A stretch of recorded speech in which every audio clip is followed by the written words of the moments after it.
Hello, hello! Welcome to the next episode. Today we're gonna look at the most active variation for our enemy to counter our Ureshino diagonally climbing silver. So this bishop is scary because, it threatens to take our rook, and we will have to prevent it. Before we jump into the variations, I just want to mention that the conclusion of this very chapter it will be at the end of this video after a little bit complex variation, so just stick until the end. Author of the book is gonna teach us an amazing middle game theory. Alright, so here we have to block the bishop. If we simply drop the pawn, this actually isn't the best because we spent so much effort to exchange this pawn, and we dropped it back down. That doesn't benefit us at all. If we're able to, we would like to avoid that, and in this situation actually we are able to. We offer the exchange of bishops. Also notice that if we were to push the pawn, our bishop truly becomes useless, so exchange is something we should and something we want to do. So they have to accept the exchange. We're gonna retake it with the pawn, and here they would try to pressure our silver with rook 8-5. So here we really do want to do the same exchange. The silver exchange is, always good for us. Alternatively, if we were to push them back, in this situation, we actually would have to pull back. And I want you to see this as a failure, because the silver that's supposed to be attacking was pushed backward, and our attack de facto stopped. That's the important point, yeah? It looks scary to perhaps go in here, but that's something we actually want. So what is scary about that? Well, because Gote is going for an aggressive play, here they will have a tesuji.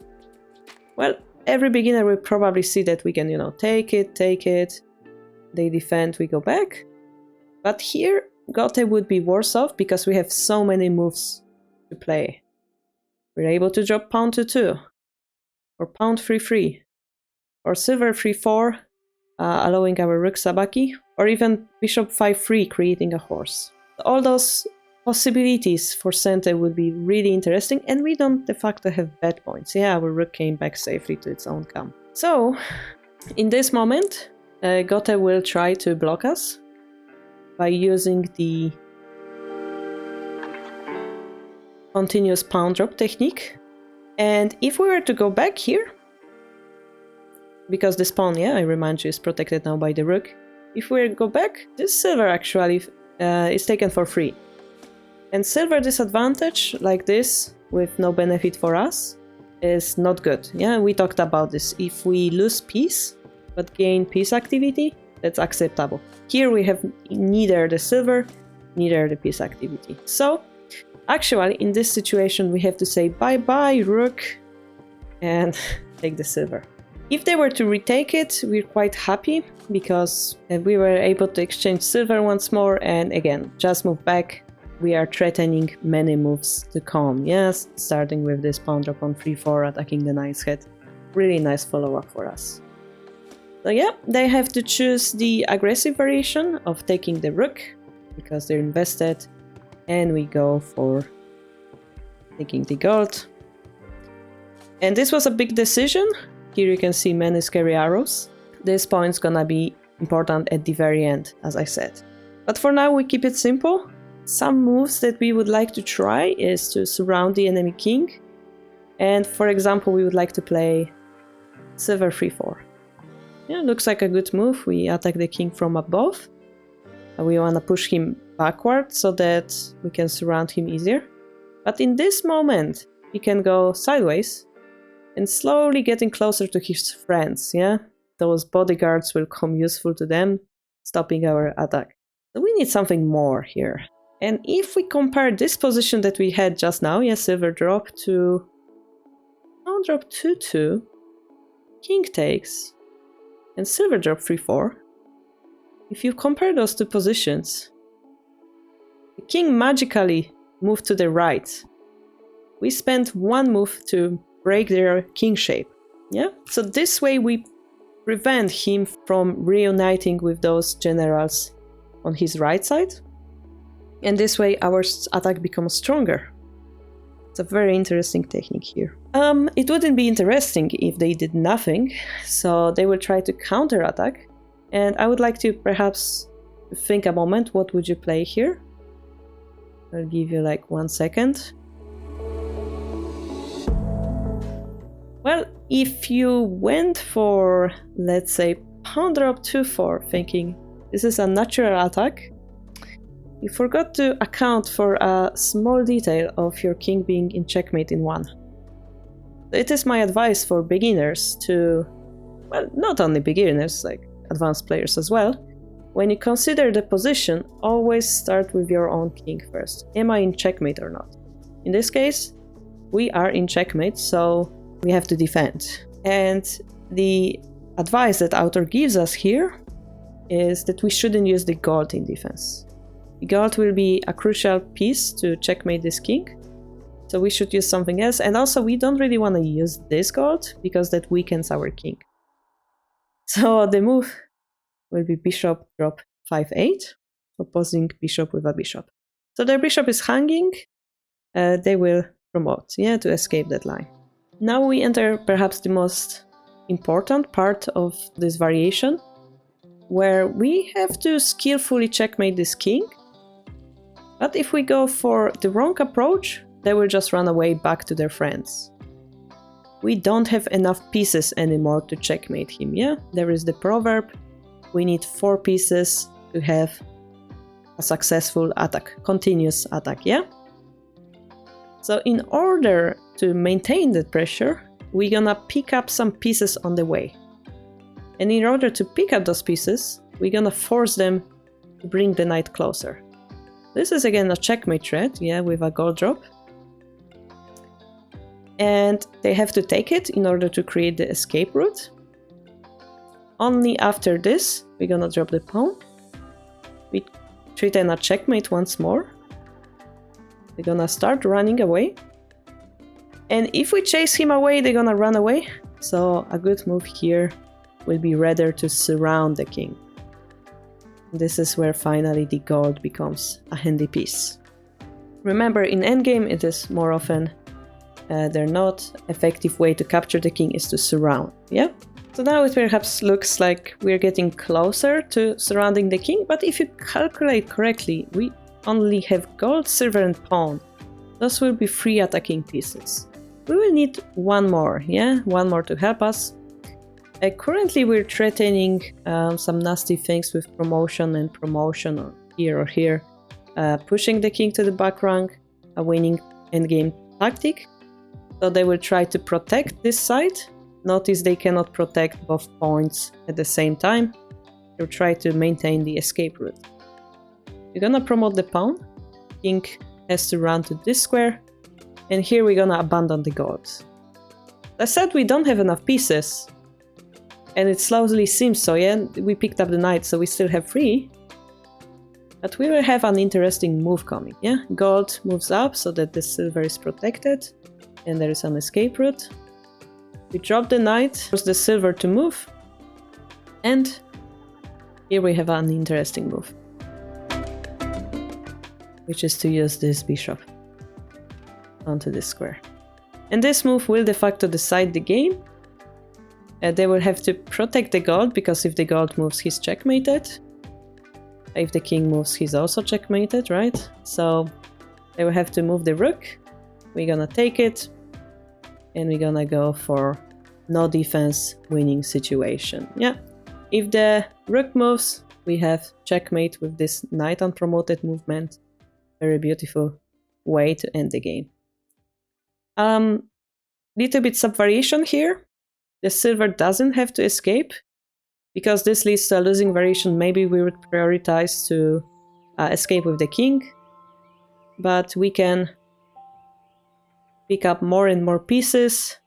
It may seem like they defend with this gold drop, but silver drop 6-4 continues the pressure. Notice that this horse doesn't help them defend because there's a pawn on the way. They drop the knight, trying to control the space in front of the king. But here we lightly exchange. The talking comes in. It will take time for us to checkmate that king, but I want you to stop and notice our king is completely safe. So it doesn't matter that this attack is slow. We have an attack, they don't, we will win. Yeah, and this token, of course, plays a great role, and we have 4 pieces in attack, meaning we won't be stopped. Okay, so let's go to this complicated variation that I was mentioning before.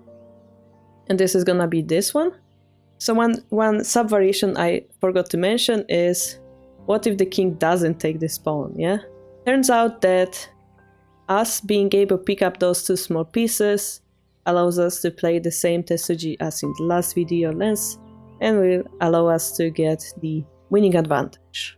Okay, so why were there so many arrows and what's going on? What the author wanted to tell us? Well, he wanted to show us that middle game can be very difficult, and he wanted to tell us one shogi secret of how to think in positions like this. He wanted to point out that there was another possible move, perhaps undrop 3-3.